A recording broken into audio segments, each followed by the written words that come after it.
សួស្តីអ្នកទាំងអស់គ្នាថ្ងៃនេះខ្ញុំចង់សាករៀនគូប្រភេទជាតុក្កតាខ្ញុំចង់ challenge វារយៈពេល30ថ្ងៃ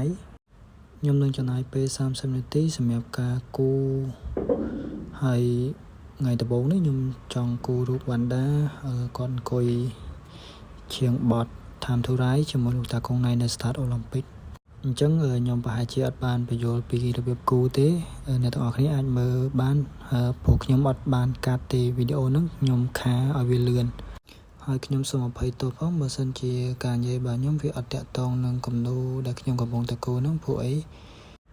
ខ្ញុំអត់សូវប៉ិនបញ្យល់ប្រហែលទេហើយក្នុងរយៈពេល30ថ្ងៃហ្នឹងខ្ញុំក៏ចង់ challenge ខ្លួនឯងក្នុងការបញ្ចូលសំឡេងតែគ្រាន់តែខ្ញុំឥឡូវហ្នឹងរកប្រធានបទនៅក្នុងការនិយាយជាមួយនឹងគំនូរហ្នឹងវាអត់បានអញ្ចឹងខ្ញុំគិតថាខ្ញុំនិយាយ random ទូទៅ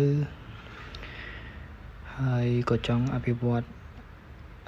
សមត្ថភាពក្នុងការនិយាយរបស់ខ្លួនឯងពីមួយថ្ងៃទៅមួយថ្ងៃអញ្ចឹងថ្ងៃនេះជាថ្ងៃទី1ខ្ញុំសង្ឃឹមថារយៈពេល30ថ្ងៃក្រោយពីមួយថ្ងៃទៅមួយថ្ងៃខ្ញុំអាចនឹងនិយាយរៀងស្ទាត់ជាងហ្នឹងហើយខ្ញុំក៏មិនសង្ឃឹមថាវីដេអូរបស់ខ្ញុំហ្នឹងមានអ្នកទាំងអស់គ្នាមើលដែរហើយបើអត់មានអ្នកមើលក៏មានអីខ្ញុំចូលមើលខ្លួនឯងតែប៉ុណ្ណឹងតែថាទៅជីវិតវាមិនអស់សង្ឃឹមទេយើងធ្វើទៅ30ថ្ងៃហ្នឹងវាអត់មានខាតអីទេយើងចំណាយពេលត្រឹមតែ30នាទីក្នុងការគូចំណាយពេល10នាទីក្នុងការកាត់និងបញ្ចូលសលេងវាមិនខាតបង់អីទេសង្ឃឹមថាវានឹងអាចអភិវឌ្ឍសមត្ថភាពក្នុងការនិយាយហើយក៏អភិវឌ្ឍសមត្ថភាពក្នុងការគូដែរព្រោះខ្ញុំពីដើមមកខ្ញុំអត់ដែលបានគូជាប្រភេទតុក្កតាអញ្ចឹងទេហើយខ្ញុំក៏ចង់រៀន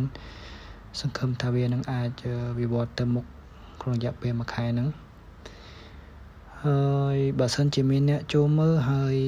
ពេញចិត្តឬក៏ចង់ឲ្យខ្ញុំគូរូប idol របស់អ្នកទាំងអស់គ្នាអាច comment បានហើយខ្ញុំនឹងព្យាយាម